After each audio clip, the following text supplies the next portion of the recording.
UPSC examination is one of the toughest examination in the country. पता है क्यों? क्योंकि every year more than 3 lakh people apply for this exam और selections कितनी होती हैं? 500 से लेके 1000 तक डिपेंडिंग ऑन द ईयर। इतना ज्यादा टफ एग्जाम है पर बहुत ज्यादा पॉपुलर एग्जाम है। ऐसा क्यों है? क्यों हर साल 3 लाख से ज्यादा लोग इस पेपर को देते हैं जबकि उन्हें पता है कि सिलेक्शंस तो सिर्फ 500 या 1000 लोगों की होगी? क्योंकि इस एग्जाम को क्लियर करने के बाद रिवॉर्ड्स बहुत ज्यादा हैं।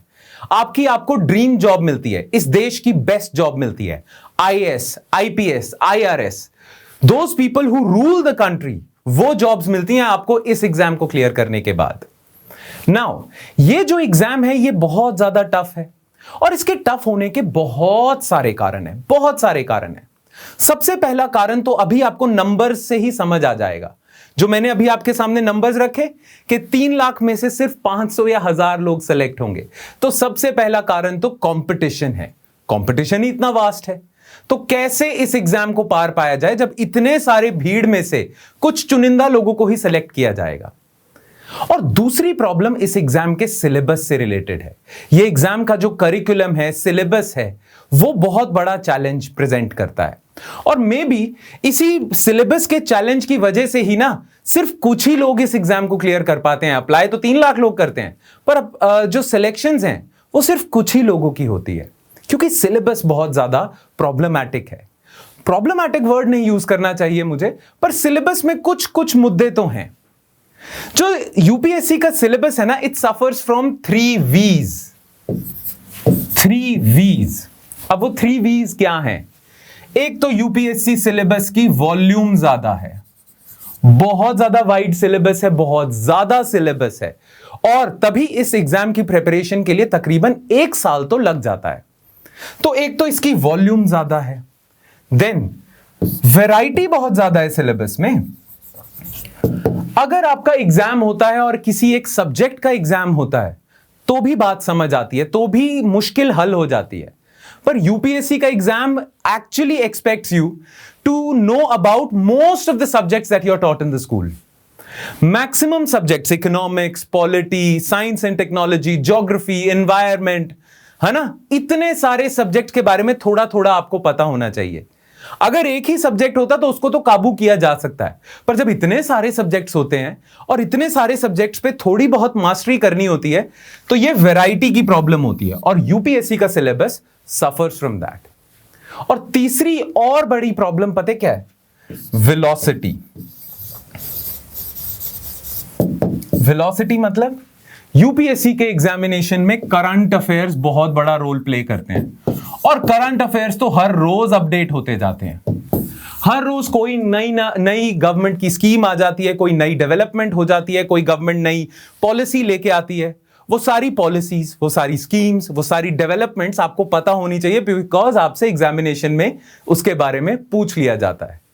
तो यूपीएससी का syllabus actually suffers from these 3 problem. Volume, बल्कि सिलेबस है, वैरायटी, बहुत सारी डिफरेंट चीजों के ऊपर आपको मास्टरी हासिल करनी है, and velocity. Every day new things are added to your syllabus through current affairs. Now इतने ज्यादा बल्कि सिलेबस को, इतने ज्यादा वैरायटी वाले सिलेबस को और इतनी जल्दी अपडेट वेलोसिटी वाले सिलेबस को कैसे काबू किया जा सकता है, कैसे किया जा सकता है? आज हम उसी के बारे में बात करेंगे। How to shorten your preparation, how to make your preparation short and crisp. UPSC का जो सिलेबस वाली प्रॉब्लम है, कंपटीशन वाली प्रॉब्लम के लिए तो अलग मुद्दे हैं, पर यूपीएससी का जो सिलेबस वाली प्रॉब्लम है, 3 V's वाली प्रॉब्लम है, उसको कैसे सॉल्व किया जाए? आपको पता है उसको सॉल्व करने के लिए ना बहुत साल पहले एक फेमस अमेरिकन फिजिसिस्ट एक टेक्निक दे गए थे। वो फेमस अमेरिकन फिजिसिस्ट थे रिचर्ड फाइनमैन। ये इतने फेमस फिजिसिस्ट थे अमेरिका के कि इन्हें 1965 में फिजिक्स के लिए नोबेल प्राइज भी मिला है। पर आपको पता है ये फिजिक्स के लिए इतने फेमस नहीं है जितने ये फेमस है एजुकेशन के लिए। He is more famous for his role in education. He was first and foremost an educator, professor थे ये। और उसके बाद इनका फिजिक्स में, वैसे तो मुझे ऐसा भी नहीं कहना चाहिए, फिजिक्स में भी इनकी ठीक ठाक कंट्रीब्यूशन है, बट एजुकेशन में भी इनकी बहुत ज्यादा कंट्रीब्यूशन है। और ये जितने भी स्टूडेंट्स हैं वर्ल्ड वाइड, यूपीएससी स्टूडेंट्स ही नहीं, जितने भी वर्ल्ड वाइड स्टूडेंट्स हैं जो कुछ ना कुछ पढ़ रहे हैं, उनके लिए एक टेक्निक दे गए। वो टेक्निक अगर स्टूडेंट्स अपनी प्रिपरेशन में, चाहे वो कोई भी एग्जाम हो, वो टेक्निक अगर स्टूडेंट्स अप्लाई कर लें तो उनकी प्रिपरेशन जल्दी हो जाती है, बेटर अंडरस्टैंडिंग होती है, और वो ऐसी चीजें सीख जाते हैं जो फॉर लाइफ उन्हें याद रहती है, एग्जाम तक नहीं, फॉर लाइफ याद रहती है। इनकी टेक्निक का नाम इन्हीं के नाम पे रखा गया था, उसका नाम था फाइनमैन टेक्निक। रिचर्ड फाइनमैन इनका नाम था, और फाइनमैन टेक्निक देके गए थे सारे स्टूडेंट्स को। अब फाइनमैन टेक्निक क्या है, बात करते हैं उसके बारे में। पर फाइनमैन जो टेक्निक है, फाइनमैन टेक्निक, इसके पीछे एक बेसिक फिलॉसफी है। वो फिलॉसफी भी रिचर्ड फाइनमैन ने ही दी थी। रिचर्ड फाइनमैन क्या कहते हैं?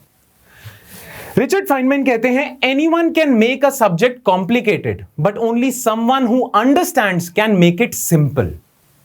रिचर्ड फाइनमैन कहते हैं कि अगर आपको किसी को जज करना है ना, कि इस इंसान को कोई चीज पता है या नहीं पता है, इस इंसान को नॉलेज है या नहीं है, तो पता कैसे जज करो? उसको बोलो कि ये चीज मुझे एक्सप्लेन कर। वो जब एक्सप्लेन करेगा ना, तो आप देखना कि वो सिंपल तरीके से एक्सप्लेन कर रहा है या complicated words, complicated vocabulary use करके एक्सप्लेन कर रहा है।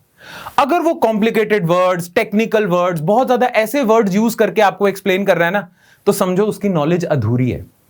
अगर वो सिंपल भाषा में आपको एक्सप्लेन कर पा रहा है, सिंप्लीफाई करके आपको एक्सप्लेन कर पा रहा है, तो रिचर्ड फाइनमैन मानते हैं कि उसको जेन्युइन अंडरस्टैंडिंग है, क्योंकि वही इंसान सिंपल तरीके से आपको चीज समझा सकता है जिसको अंदरूनी नॉलेज हो, एक्चुअल नॉलेज हो। जिस इंसान को पार्शियल नॉलेज है ना, जिसने बस रट्टा मारा हुआ है, वो तो रटा हुआ पोर्शन आपके सामने उगल देगा। टेक्निकल भाषा होगी, टेक्निकल जार्गन होगा, वोकैब बड़ी हैवी यूज करेगा। पर जो इंसान उस टेक्निकल चीज को अपने अंदर रमा गया, जो उसे अंडरस्टैंड कर गया, वो आपको सिंपल तरीके से समझा सकता है। जबकि ना, इसके बिल्कुल उल्टा मानते हैं हम कैसे जज करते हैं किसी इंसान को कि कोई इंसान नॉलेजेबल है या नहीं? हम देखते हैं कि कोई इंसान कितनी ज्यादा इंग्लिश बोल रहा है। फर्स्ट ऑफ ऑल, ये तो हमारे देश की प्रॉब्लम है कि वो कितनी इंग्लिश बोल रहा है, कितनी हैवी इंग्लिश बोल रहा है, कितने ज्यादा टेक्निकल टर्म्स यूज कर रहा है। भाई, अगर बहुत ज्यादा टेक्निकल टर्म्स यूज कर रहा है, बहुत ज्यादा इंग्लिश बोल रहा है, बहुत ज्यादा हैवी वोकैब यूज कर रहा है, बट बहुत नॉलेज है इस इंसान को, बहुत ज्यादा नॉलेज है, इतनी नॉलेज कि हम तो समझ ही नहीं सकते। एक्चुअली उल्टा है। वो इंसान जो आपको सिंप्लीफाई करके चीज समझा सकता है ना, उस इंसान को नॉलेज ज्यादा है, उस इंसान को बेसिक नॉलेज है। ये जो इंसान है, इसने तो रटा हुआ है, ये तोता है इंसान, ये प्रोफेसर है इंसान जो आपको समझा पाया है सिंपल भाषा में। जो इंसान आपको सिंपल भाषा में नहीं समझा सका ना कोई कॉन्सेप्ट, तो उस इंसान को उस कॉन्सेप्ट की नॉलेज ही नहीं है। ये बेसिक प्रिंसिपल है रिचर्ड फाइनमैन का, और इसी बेसिक प्रिंसिपल को यूज करके इन्होंने फाइनमैन टेक्निक निकाली है, और उस फाइनमैन टेक्निक को आपने यूटिलाइज करना है अपनी प्रिपरेशन में। इससे आपकी प्रिपरेशन शॉर्टन हो जाएगी, रिवीजन की कम जरूरत पड़ेगी, और इतनी सॉलिड अंडरस्टैंडिंग आपकी बिल्ड होगी ना कि यूपीएससी के कॉन्सेप्चुअल क्वेश्चंस आप इजीली आंसर कर लोगे। आपने यूपीएससी के अगर पिछले साल के पेपर्स देखे होंगे तो आपने रियलाइज करा होगा कि पिछले कुछ सालों से ना यूपीएससी अपने प्रीलिम्स में, खासकर प्रीलिम्स में, कॉन्सेप्चुअल क्वेश्चन ज्यादा पूछ रहा है, रट्टे वाले क्वेश्चंस कम पूछ रहा है। तो अगर यूपीएससी का एग्जाम आपको क्लियर करना है अच्छे से, मैं और एग्जामिनेशन की बात नहीं करता, पर यूपीएससी का अगर आपको एग्जाम क्लियर करना है अच्छे से, तो ये चीज की रिक्वायरमेंट तो बहुत ज्यादा है, कॉन्सेप्चुअल क्लैरिटी। एक्चुअल आपको पता है या नहीं पता है? यूपीएससी आजकल कॉन्सेप्चुअल क्वेश्चन ज्यादा पूछ रहा है, रट्टे वाली चीजें बहुत कम पूछ रहा है, और इसीलिए यूपीएससी एग्जाम के लिए खासकर फाइनमैन टेक्निक काफी काम आती है, क्योंकि ये आपको कॉन्सेप्चुअल क्लैरिटी देती है। और अभी हम आगे बात करेंगे कि ये जो 3 V's की प्रॉब्लम है ना, ये भी सॉल्व हो जाती है, इजीली सॉल्व हो जाती है। ना फाइनमैन टेक्निक क्या है, स्टार्ट करते हैं। लेट्स सपोज आपके सामने एक बड़ी बुक पड़ी हुई है, या आपके सामने एक नोट्स पड़े हुए हैं, ठीक है? आपके पास लेट्स सपोज 10 पेजेस के नोट्स पड़े हुए हैं, या आपके पास कोई चीज पड़ा है, कोई मटेरियल पड़ा है जिसे आपने पढ़ना है अपनी यूपीएससी प्रिपरेशन के लिए। तो आप क्या करो? 4 इजी स्टेप्स में ये फाइनमैन टेक्निक आप इजीली कर सकते हो। ये Feynman technique involves only 4 steps. Just follow these 4 steps religiously and every time you study, and I guarantee you, and not just I, actually Richard Feynman guarantees you कि आपका वो portion इतना अच्छे से हो जाएगा कि शायद आपको दोबारा रिवीजन की जरूरत ना पड़े। ठीक है, अब वो 4 स्टेप्स क्या है? लेट्स सपोज आपके पास एक मटेरियल पड़ा हुआ है, ठीक है।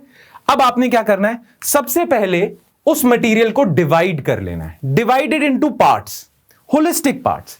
तो लेट्स सपोज आप ना इकोनॉमिक्स का एक चैप्टर पढ़ रहे हो, फिस्कल पॉलिसी या गवर्नमेंट बजटिंग। पूरे चैप्टर को आपने डिफरेंट पार्ट्स में डिवाइड कर लेना है। अब वो डिफरेंट पार्ट्स बहुत कुछ हो सकते हैं, आप पेजेस वाइज भी डिवाइड कर सकते हो, टॉपिक वाइज भी डिवाइड कर सकते हो, पर पूरे पोर्शन को आपने पार्ट्स में डिवाइड करना है, ठीक है। अभी भी मैजिक आया नहीं है फाइनमेंट टेक्निक का, अभी बड़ी जनरल सी बातें हैं। पहले आपने डिवाइड कर लिया, फिर एक पार्ट उठा लो, ठीक है। फिर सेकंड स्टेप पे आ जाओ, रीड ईच पार्ट केयरफुली। हर एक पार्ट को केयरफुली आपने पढ़ना है, अच्छे से, इत्मीनान से, जहां आपकी उस जगह पे जहां आपकी कंसंट्रेशन बन रही हो। कई लोग गाने सुनते सुनते पढ़ते हैं, कई लोगों को साइलेंस चाहिए, है ना। कोई भी आपका चोजन कोई भी चीज हो, कोई भी चोजन एनवायरमेंट हो, वहां जाओ और अच्छे से उस चीज को पढ़ो। अभी भी मैजिक आया नहीं है फाइनमेंट टेक्निक का, यह भी बड़ी जनरल सी बात है। डिवाइड कर लो टॉपिक को, रीड करो अच्छे से हर एक टॉपिक को, ये तो हर कोई कहता है, और इतना स्पेशल क्या कह दिया फाइनमैन ने? वेल, स्पेशल फाइनमैन का है थर्ड स्टेप, और थर्ड स्टेप क्या है रिचर्ड फाइनमैन का? Explain the concept to a 15 year old. अब आपने क्या करा, आपने गवर्नमेंट बजटिंग का चैप्टर उठाया, लेट्स सपोज उसमें आप ना रेवेन्यू अकाउंट, कैपिटल अकाउंट अलग अलग करके पढ़ रहे हो, आपने पार्ट्स में डिवाइड कर लिया, फिर आपने एक पार्ट पढ़ लिया पूरा, ठीक है, और पढ़ के आपको समझ आ गया। अब आपने पता क्या करना है, पढ़ने के बाद आपने कोई 15 साल के बच्चे, 14-15 साल के बच्चे को समझाना है ना। 14-15 साल का बच्चा ही क्यों, कोई एडल्ट क्यों नहीं? क्योंकि 14-15 साल का बच्चा सिंप्लीफाइड चीजें ही समझ सकता है, कॉम्प्लिकेटेड चीजें नहीं समझ सकता। आप तो शायद कोई कॉम्प्लिकेटेड चीज पढ़ रहे हो जो शायद इस 15 साल के रीच के बाहर है, 15 साल के बच्चे के, वो कॉम्प्लिकेटेड चीज है। पर आपका गोल होना चाहिए कि ये जो कॉम्प्लिकेटेड चीज है आपने इस 15 साल के बच्चे को पढ़ानी है, समझानी है। नाउ डिफिकल्टी कहां आती है? बहुत सारे लोग हैं जिनके घरों में 15, 14, 15, 16 साल के बच्चे होंगे, पर बहुत सारे हैं कि 14-15 साल के बच्चे हैं ही नहीं घर में। वो क्या करें? वो फाइनमैन टेक्निक नहीं यूज कर सकते। और दूसरी बात यह है कि जिनके घर में हैं भी 15 साल के बच्चे, उन्हें आप साथ में बिठा थोड़ी सकते हो, आपके साथ बैठेंगे थोड़ी, वो तो खेलेंगे कूदेंगे। तो ये क्या बोल दिया इन्होंने? ऐसी चीज जो हम कर ही नहीं सकते, नहीं कर सकते हो। अगर आपके पास फैसिलिटी नहीं है एक 15 साल के बच्चे को पढ़ाने की, तो इमेजिन कर लो, simple, right? If you don't have a 15-year-old kid around you, well, imagine him. और यही फाइनमैन टेक्निक है। फाइनमैन सबको ये नहीं कह रहे कि 15-15 साल के बच्चे सारे स्टूडेंट्स ढूंढ लो और उसे पढ़ाना शुरू कर दो, नहीं। पर ये अंडरलाइंग थ्योरी क्या है इसकी, कि imagine that you have access to a 15-year-old kid and you're explaining that page, that topic, that part जो आपने स्टेप 1 में डिवाइड कर लिया था, to that 15-year-old। जब आप उस 15 साल के बच्चे को पढ़ाओगे ना, इमेजिनरी 15 साल का बच्चा, आप टेबल पे अपना पढ़ रहे हो और टेबल पे ही इमेजिन करो कि आपके सिर के ऊपर एक 15 साल का बच्चा बैठा है और आप उसे पढ़ा रहे हो। जब आप एक 15 साल के बच्चे को पढ़ाओगे ना, तो आप सिंप्लीफाइड तरीके से समझाओगे। आपने एम ये करना है कि आप अपने कॉन्सेप्ट को जितने सिंपल वर्ड्स में, जितने सिंपल तरीके से समझा सकते हो इस इमेजिनरी इंसान को, वो करना है आपने। रिचर्ड फाइनमैन कहते हैं कि रिवीजन से भी ज्यादा इंपॉर्टेंट पता है क्या होता है? पढ़ाना। जब आप कोई चीज पढ़ते हो तो आप पढ़ लेते हो, पर कहते हैं ना यूपीएससी में भी कि मल्टीपल रिवीजन्स की रिक्वायरमेंट है, तभी याद आएगा एग्जाम में। रिचर्ड फाइनमैन कहते हैं कि अगर आपने एक चीज पढ़ ली और उसको जब आप पढ़ाते हो ना किसी को, तो एक्चुअल आपको नॉलेज होती है, आपको रिवीजन्स की जरूरत नहीं होती, आप काफी समय तक उसे याद कर सकते हो ना। आप सारे टीचर तो बनने आए नहीं हो, आप पढ़ाओगे तो हो नहीं किसी को, आपने पढ़ाना भी नहीं है, आपने बस इमेजिन करना है कि किसी 15 साल के बच्चे को आप समझा रहे हो। तो एक तो आप पढ़ाओगे तो आपको मल्टीपल रिवीजन्स की रिक्वायरमेंट नहीं है। दूसरी चीज, जब आप एक सिंप्लीफाइड तरीके से पढ़ाते हो ना, तो आपको उस चीज की इन डेप्थ नॉलेज हो जाती है। क्यों? क्योंकि अगर आप कॉम्प्लिकेटेड तरीके से पढ़ाओगे तो बच्चा तो आपसे पूछ लेगा ना कि ये कैसे होता है, इसका मतलब क्या होता है, ये जो इतना कॉम्प्लिकेटेड वर्ड आपने यूज करा, पहले इसका मतलब तो समझा दो, तभी मैं सेंटेंस समझ पाऊंगा। राइट? Make sense? तो कई बारी ना सबकॉन्शियसली जब आप कोई चीज पढ़ रहे होते हो ना, तो आप कई चीजें सबकॉन्शियसली रट्टा मार लेते हो और आपको लगता है आप समझ गए हो, पर कई चीजें, कई कॉन्सेप्ट्स, उसमें कॉन्सेप्ट के अंदर के कॉन्सेप्ट्स आपने रट लिए हैं, आपने समझे नहीं है। पर वो पता कैसे चलेगा कि आपने समझे नहीं, आपने रटे हैं? जब आप किसी छोटे बच्चे को पढ़ाओगे, जब आप इसे सिंप्लीफाई करके अपने आप को ही पढ़ा रहे होगे, इमेजिनरी को, तो आपको रियलाइज होगा अरे ये तो चीज समझ नहीं आई। फिर आप उसे समझने की कोशिश करोगे, फिर उस पार्ट को आप अच्छे से समझ जाओगे अगर आपने उसे सिंप्लीफाइड तरीके से करा दिया। अपने आप को ही, अपने अंदर के 15 साल के बच्चे को जितना सिंपल हो सकता है, उस पर्टिकुलर पेचीदा कॉन्सेप्ट, पेचीदा लैंग्वेज को जितना सिंपल कर सकते हो अपनी रिवीजन के लिए, अपने लिए, उतना कर दो। और ये चीज आप रिपीट करो सारे पार्ट्स के साथ। ये पार्ट कर लिया, अब ये पार्ट आपका पक्का हो गया क्योंकि आपने इस पार्ट को एक छोटे बच्चे को समझा दिया। ये पार्ट के साथ भी आपने ऐसे करा, ये पार्ट के साथ भी करा, ये पार्ट के साथ भी करा, ये पार्ट के साथ भी करा, ये कर दिया आपने। अब last and the most important step, organise and review. Organise and review का मतलब कि आपने डिफरेंट पार्ट्स करे थे, है ना। अब जनरली ना एक जो चैप्टर होता है उसमें ये डिफरेंट पार्ट्स कनेक्टेड होते हैं। अब आपने इंडिविजुअली एक एक पार्ट समझ लिया, ठीक है। अब इन्हें कंबाइंड समझो और फिर इमेजिन करना एक बारी कि ये पूरा का पूरा टॉपिक कंबाइंड मैं किसी को सिंपल से सिंपल भाषा में समझा दूं। पहले छोटे छोटे पार्ट्स में डिवाइड करा और एक एक पार्ट पे पूरा फोकस दिया, पूरा फोकस, और छोटे छोटे पार्ट करते करते आप पूरा टॉपिक कर गए और एंड में आपने पूरा टॉपिक ऑर्गेनाइज करा। और फिर मान लो आप एक लेक्चर दे रहे हो 15 साल के बच्चे को, और बोलने की भी जरूरत नहीं है, मन में दे दो, क्योंकि वो इमेजिनरी इंसान आपके मन में ही है, मन में दे दो, ठीक है। और इसके साथ आपका पूरा टॉपिक हो गया। एक्चुअली मैं आपको बात बताऊं, ये टेक्निक के साथ अगर आप पढ़ोगे ना तो ऑलरेडी आप एक रिवीजन तो कर ही चुके हो अपने पूरे टॉपिक की। कब करी? ये वाले पोर्शन में तो आपने पहली बार पढ़ा, फर्स्ट टाइम पढ़ा, ठीक है। और जब आपने ये चीज करी ना, 15 ईयर ओल्ड को समझाया, तो आपने एक तरह से रिवीजन ही कर ली। तो एक रिवीजन तो आपने कर ही ली साथ में, आपको पता भी नहीं चला, आपने पढ़ी है अभी चीज, पर रिवीजन भी होगी साथ साथ। और एक और बात बताऊं, ये एक ऐसी रिवीजन है, रिचर्ड फाइनमैन कहते हैं ये एक ऐसी रिवीजन होती है जो 4 रिवीजन के बराबर होती है। और रिचर्ड फाइनमैन तो ये भी कहते हैं कि ये ऐसी रिवीजन है कि शायद not just till your exam, for life आप ये कॉन्सेप्ट ना भूलो।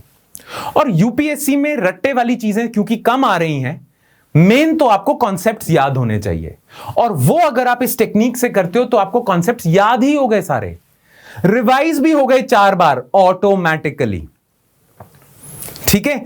ये टेक्निक आपने अपने करंट अफेयर्स के साथ यूज करनी है, आप जो यूपीएससी के सब्जेक्ट्स पढ़ रहे हो उसके साथ यूज करनी है, आप जो ऑप्शनल की तैयारी कर रहे हो उसके साथ करनी है। जब भी आप कोई भी सब्जेक्ट पहली बार पढ़ रहे हो तो फॉलो दीज 4 स्टेप्स। क्या है ये 4 स्टेप्स? पार्ट्स में डिवाइड करो, फिर एक एक पार्ट को, एक पार्ट पे आ जाओ, बाकी पार्ट्स भूल जाओ। 100 पार्ट्स हैं, 99 पार्ट्स भूल जाओ, एक पार्ट पे आओ, फुली कॉन्सेंट्रेट करो, केयरफुली पढ़ो, फिर उसे किसी को पढ़ाओ। एक्चुअल पढ़ाने की जरूरत नहीं है, मन में ही अपने आप को सिंप्लीफाई करो। इसका मेन पर्पस है सिंप्लीफाई, जितना सिंप्लीफाई कर सकते हो उतना कर दो, और वो पढ़ाते हुए करो, ठीक है। और एंड में जो पूरा टॉपिक है जिसे आपने पार्ट्स में डिवाइड करा था उसे असेंबल कर दो। टॉपिक ही खत्म, 4 रिविजन्स खत्म। और इसके साथ साथ पता है क्या होगा, क्योंकि यूपीएससी में जनरली ये कहते हैं कि कम से कम आपको 3 से 4 रिविजन्स तो करनी पड़ती है, नहीं तो कोई फायदा नहीं है। और इसी वजह से ना इसके वॉल्यूम बहुत ज्यादा है। हम कहते हैं ना 3 V's, जिसमें वॉल्यूम है। वॉल्यूम ज्यादा इसीलिए है क्योंकि रिविजन्स भी बहुत करनी पड़ती है। अब 4 की बजाय आपकी रिवीजन 1 ही हो गई। मैं ये नहीं कहता कि दोबारा रिवीजन ना कर लेना रिवीजन, ये फाइनमैन टेक्निक के बाद भी रिवीजन कर लेना, कोई प्रॉब्लम नहीं है। पर जब आप रिवीजन कर रहे होगे ना तो आप ऐसे करोगे, हाँ ये भी आता है, ये भी आता है, ये भी आता है, ये भी आता है, ये होगी आपकी रिवीजन। तो वॉल्यूम तो ड्रामेटिकली कम आ गई, ठीक है। दूसरी प्रॉब्लम थी आपकी वैरायटी की। अब आप हर एक सब्जेक्ट ऐसे करोगे तो आपको सारे सब्जेक्ट्स की इन डेप्थ नॉलेज हो जाएगी, प्रॉपर कॉन्सेप्चुअल क्लैरिटी होगी और ये वैरायटी आपको बग नहीं करेगी। और अगर आप करंट अफेयर्स भी ऐसे कर रहे हो तो वेलोसिटी वाला पार्ट भी आपको बग बिल्कुल नहीं करेगा। ये 3 V's की प्रॉब्लम सॉल्व हो जाएगी और आप अपने कंपटीशन से बहुत आगे चले जाओगे। सो स्टार्ट तो मैं ऐसे हुआ था, मैंने कहा था कंपटीशन वाली प्रॉब्लम का कोई सोल्यूशन नहीं है, सिलेबस वाली प्रॉब्लम का है, 3 V's वाली प्रॉब्लम का है और वो फाइनमेंट टेक्निक है। पर एंड में इस बात से करूंगा कि 3V वाली प्रॉब्लम, ये जो 3V वाली प्रॉब्लम है, जो फाइनमेंट टेक्निक है, ये सिर्फ आपके करिकुलम सिलेबस के 3 V's वाली प्रॉब्लम को नहीं सॉल्व करती। अगर आप अच्छे से सिलेबस कर लेते हो, फाइनमेंट टेक्निक से सिलेबस कर लेते हो, तो बाकी सारी जो भीड़ है उससे भी आप 2 कदम आगे चले जाते हो, तो आपकी कंपटीशन वाली प्रॉब्लम भी सॉल्व हो जाती है। आप 3 लाख में से देश के टॉप 1000 में आ सकते हो if you religiously and properly follow this Feynman technique.